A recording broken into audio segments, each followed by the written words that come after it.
Ang katanungan ng isang follower natin kung ano daw yung mga materials na ginagamit natin sa pagkikisame gamit ang PVC panel. Marami kasi nagtatanong, pero ito yung talagang nagbigay pansin sa akin. Sabi niya, babae daw kasi siya, papagawa siya pero wala siyang idea. Paano nga ba siya mag-avail ng PVC panel kung sakali na gusto niya magkaroon ng PVC panel o kaya magpa-install ng PVC panel? So yung PVC panel na to, nasa 9mm yung kapal, no? And then ito naman, PVC edging.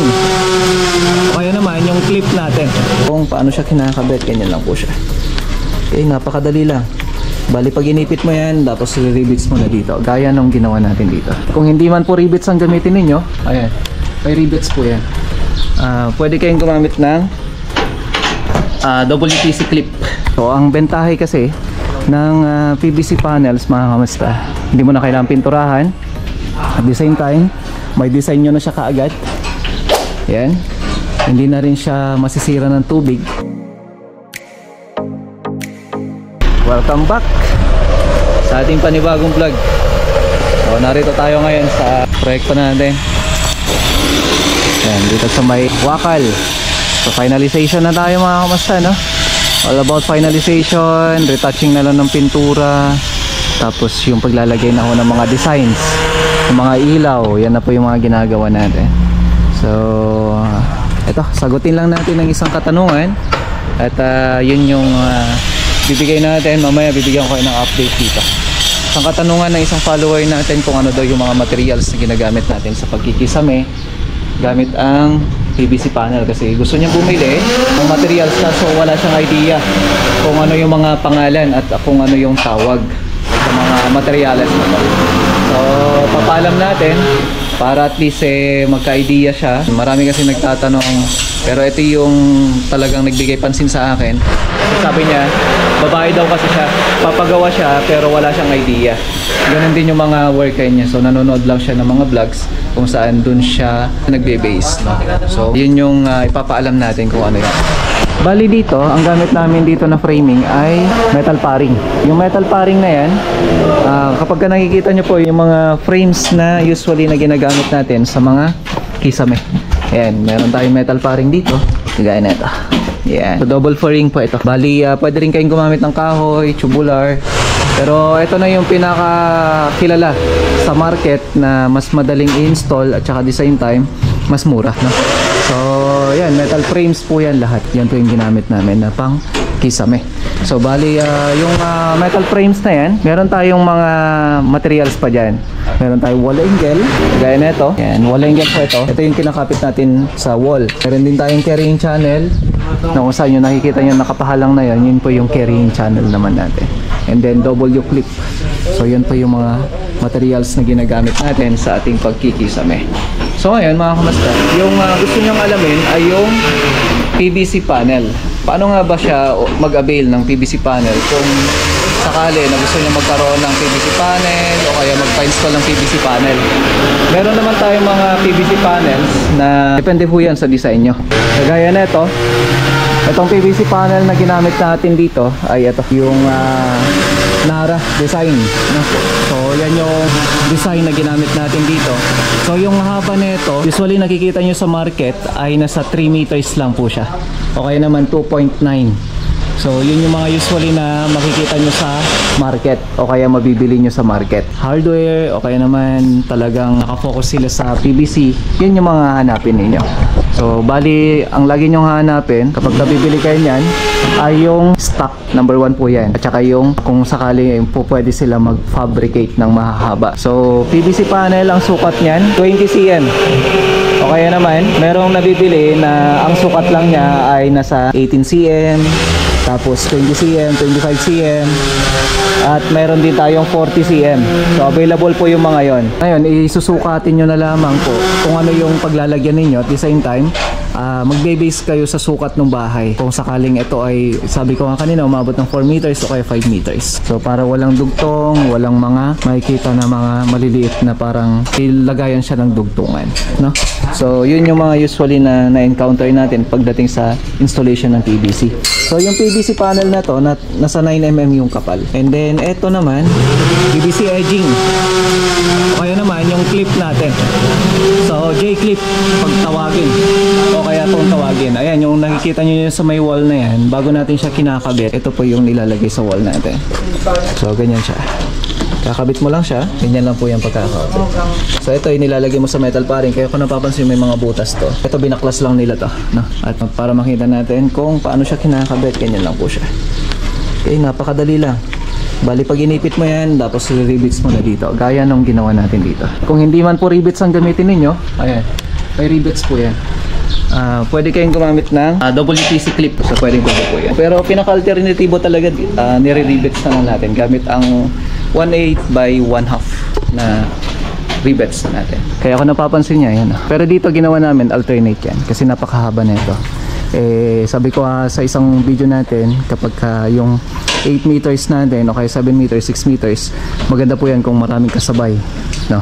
So yung fabricator kasi natin hindi naman malapit dito kundi talaga malayo. Okay, so ngayon yan yung kinalabasan niya, kaya maganda siya tingnan. Ayan, no? More on PVC na tayo ngayon, lalo kapag ka-outdoor. So ang bentahe kasi ng PVC panels, mga kamusta, hindi mo na kailangan pinturahan. At the same time, may design nyo na siya kaagad. Ayan, hindi na rin siya masisira ng tubig. At fire resistant na rin ho siya. So maliban na lang ho kung talaga malakas yung sunog, talagang lahat naman ho ng bagay kahit bakal na susunog, no? So ang kagandahan nito, hindi siya yung bigla-biglang liliyab o kaya agad-agad na masusunog kung sakali man. Okay? So napakaganda pa nito kasi kahit na outdoor po yan na anggihan, hindi ho siya magkakaroon ng mga mold. So kaya naman, kumbaga nag-iiba yung kulay kasi plastic na ho siya. So usually lahat to ng mga materials ngayon sa mga bahay natin ngayon, materials niya puro plastic na ho. Yan na po yung mga nasa market ngayon. At available din po sa pwesto natin yan. Yun ang kagandahan niya. Kagaya nito, may pang outdoor din tayo na fluted panels. So hindi ho ito nagbabago yung kulay. Kumbaga, kung magbabago man ng kulay ho yan, sabihin na natin matagal na rin ho na panahon kung sakali man. So kagandahan nito, yung fluted panel na to pang outdoor, kahit ma-expose sa araw o kaya naman sa ulan, ayos na ayos pa rin. Okay, so yan na in-install natin. Ito, may wall lamp na rin ho siya. So bali, ito yung parte ng design nyo na ginawa natin dyan. Okay, so update na rin natin dito sa harapan. Ayan, yung kulay na nilagay natin dito, kaya prinogram natin. May mga konting adjustment lang akong ginawa dito. So ito, tiles yan, tile cladding yan. Tapos dito, may lalagay pa akong tiles dito. Bali, ang kulay nyan, more on, palitawin ko yung medyo may pagka beige o kaya naman yung para siyang nag-gray-gray na medyo smoke lang siya. So yun yung mga ilalagay ko lang dito. So napapansin, namumuti-muti siya kasi nga yan yung mga katas nung parang asin-asin ng semento. So doon naman sa taas, ayan, may pinapa-final lang ako doon. Sabi nga nila, di bali nang matrabaho yung parte na yan kasi maganda naman yung kalalabasan. Kaysa naman yung nabaklas na scaffolding, saka alam mo papansin yung problema. So yun yung mga ginagawa natin ngayon. Then cutting, lahat na yung mga ginagawa namin sa taas. Installation na ng mga lamps o kaya ilaw. So bigyan ko na rin kayo ng update dito sa project natin. Ayos na. So finalization lang naman ako kami. Then okay na. So gaya dito. So akyat tayo.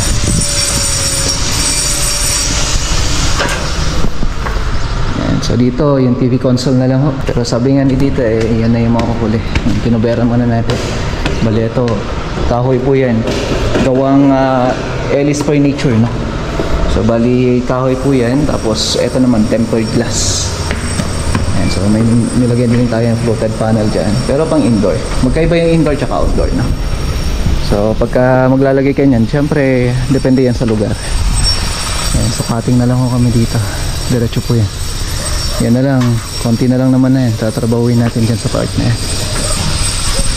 Then dito, yung pinapayos ko na lang yung pinakatuktok nya. Then kakabit na rin ako ng mga pin light. Ganda na. At dito, fluted panel na rin mo dito at saka doon. Ito pinapayos ko na rin. Ayan o. So shoutout na rin natin si Marble Paint. Diba? Mga aking bayaw, si Marble Paint, ayan, support nyo sa kanyang page, mga kamasana. So mapapanood niya yung mga magagandang pintura na ginagawa niya, mga designs niya. Ayan. Okay, so ito papababa ko pa to para nakapantay siya sa pares na sa baba. Okay, so kung napansin niyo yan, meron tayong nilalagay sa likod ng fluted panel. Yan. So gamit namin dyan builder's band o kaya naman no more nails, mga kamusta. So ang kagandahan kasi niyan, kahit na ito ay nilalagyan mo ng clip o kaya naman ni-screw mo, dapat meron ka pa rin nilalagyan ng builder's band o kaya naman no more nails para sigurado na didikit at didikit po yan. Kasi ang wall natin, kahit na naka-screw po yan, iba pa rin naman ho yung carpet kahit na may pintura na ho yan o kaya wala. Okay, so tara at abangan nyo na lang to. Lapit-lapit na mga kamastan. Okay, maraming salamat.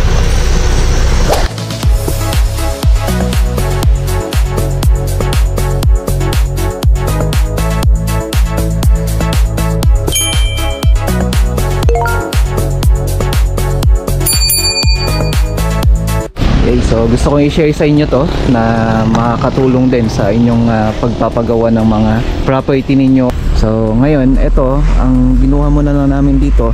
Ito mula dito sa may mohon na to, ito yun, nandito siya. Sabi nga, ito yung usually na pinanggagalingan ng issue. Mula sa footing na to, yung ginawa natin, mula sa footing yan. So kung kinuha natin yung standard paglalagay ng yung ating parilya. Okay, so dito sa part na to, ayan, may mga dowels din tayo dito.